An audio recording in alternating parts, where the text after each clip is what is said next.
ശ്രീമതി നുസ്രത് ജഹാൻ, രണ്ട് കാര്യങ്ങളാണ് ഇതിനിടയ്ക്ക് ചർച്ച ചെയ്തത്.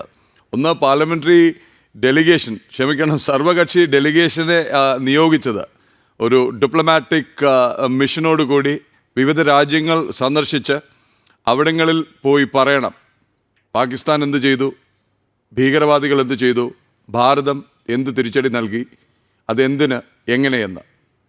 അതിൽ പോലും വിവാദമുണ്ടാക്കാൻ ശ്രമിക്കുന്ന, അതിനെപ്പോലും വിമർശിക്കുന്ന എന്ത് രാഷ്ട്രീയമാണ്? പാർലമെന്റ് വിളിച്ചിട്ട് ഇത് പറയണമെന്ന് പറയുമ്പോ സിന്ദൂർ ഓപ്പറേഷൻ നടന്നപ്പോ എന്താ ചെയ്തേ? അല്ല, സിന്ദൂർ ഓപ്പറേഷന്റെ മുമ്പ് പഹൽഗാം, ഇത് ശരിക്കും ജനങ്ങൾ ഇവര് പറയുന്നുണ്ടല്ലോ. അപ്പൊ ശരത് പവാർ അതിന്റെ കറക്റ്റ് മറുപടി കൊടുത്ത്. പഹൽഗാം ആക്രമണം നടന്നപ്പോ പാകിസ്ഥാൻ സിറ്റിസണിനെ ഇന്ത്യയിൽ നിന്ന് പുറത്താക്കുക എന്നുള്ള ആദ്യത്തെ ദൗത്യം ഇറ്റ് വാസ് വെരി ടഫ്. കേരളത്തിൽ തന്നെ എത്ര പാകിസ്ഥാൻ പാസ്പോർട്ട് ഉള്ളവരുണ്ടായിരുന്നു? ഇന്ത്യന്റെ അകത്തുനിന്ന് പുറത്താക്കി. കാശ്മീരിൽ നിന്ന് അത്രയുണ്ട്. ഭീകരവാദികൾ അടക്കം കാശ്മീരിലെ താവളം അടച്ചവര് ഈ പാകിസ്ഥാൻ പാസ്പോർട്ട് ഹോൾഡേഴ്സ് ഉണ്ട്.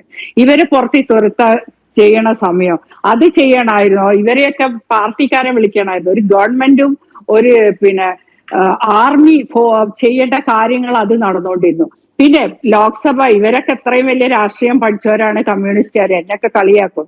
എനിക്കൊന്നും രാഷ്ട്രീയം അറിയില്ല, പക്ഷെ നമ്മളൊക്കെ കണ്ടിട്ട് വായിച്ചിട്ടൊക്കെ ഉണ്ട്. ഒരു പാർലമെന്റ് എമർജൻസി വിളിക്കണമെങ്കിൽ 2 ഹൗസിന്റെയും അപ്രൂവൽ വേണം. ഇന്ത്യൻ പ്രസിഡന്റ് അതിൽ വേണം. അതിന് 1 month നോട്ടീസ് വേണം. ഇപ്പൊ ഒരു 1 month നോട്ടീസ് കൊടുത്ത് സിന്ദൂർ ഓപ്പറേഷന്റെ എമർജൻസി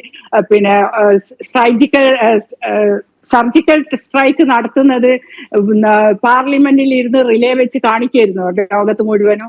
എന്നിട്ട് ഈ പാർലമെന്റിനെ പാർലമെന്റ് ആക്രമിച്ച തീവ്രവാദികളാണ്, ആതങ്കവാദികളാണ് ഇവരെ. അപ്പൊ ഈ പാർലമെന്റിനകത്ത് ഇന്ത്യന്റെ മൊത്തം ആൾക്കാരും വെച്ചിട്ട് ഇരിക്കുമ്പോ ഇന്ത്യൻ പ്രസിഡന്റ് അടക്കമുള്ളടത്ത് ഇവര് ബോംബ് കൊണ്ടുവിടൂല എന്ന് ആര് കണ്ട്? കാരണം പഹൽഗാമെന്ന് ഇവരെങ്ങോട്ടാ ഓടിയെന്ന് പോലും ആർക്കും അറിയില്ല. ഡൽഹിയിൽ ഇരിക്കുന്ന നമ്മളോടൊക്കെ ആൾക്കാർ പറയുന്നുണ്ടായിരുന്നേ, ആൾക്കാർ മീൻസ് ഉത്തരവാദിത്തപ്പെട്ടല്ലോ, ബി കെയർഫുൾ, ഇങ്ങനെ തിരക്കുള്ള മാർക്കറ്റിൽ പോകുമ്പോ യു ഹാവ് ടു ലുക്ക്. ഇതുപോലുള്ള സ്ഥലങ്ങളിലാണ് അവര് വന്നിട്ടുണ്ടാവും, അവരെ ആൾക്കാരുണ്ടാവും, അവരിവിടെ ഉണ്ട് എന്നാണ് ഇൻഫർമേഷൻ. അത്ര പോലും ആൾക്കാരെ പേടിപ്പിക്കുന്നുണ്ടായിരുന്നു, വേണ്ടപ്പെട്ടവര് വരെ. അപ്പൊ ഇങ്ങനെ ഒരു സമയത്ത് ഇത് വിളിച്ചു വരുത്തണോ? ഇതൊക്കെ എന്ത് ന്യായ പറയണേ? പിന്നെ അവര് പറയുന്ന ഒരു കാര്യമുണ്ട്, ഇത് വേണ്ടായിരുന്നു, പാകിസ്ഥാൻ തന്നെയാണോ തീവ്രവാദം? When the war was happening, നമ്മളെ എയർബേസ് ക്ലോസ് ചെയ്തു പാകിസ്ഥാനിൽ. ആദ്യം ക്ലോസ് ചെയ്ത അവരാ, നമ്മളെ എയർക്രാഫ്റ്റ് പോണേ. അപ്പൊ നമ്മളും ക്ലോസ് ചെയ്തു. ആ സമയത്ത് ഇവരെന്താ ചെയ്തേ? സിവിലിയൻ ഫ്ലൈറ്റ് 200 മേലെ പാസഞ്ചേഴ്സ് ഉള്ള നാസ് എയർവേസിന്റെ വിമാനം അവര് അപ്രൂവൽ കൊടുത്ത് ടേക്ക് ഓഫ് ചെയ്തു.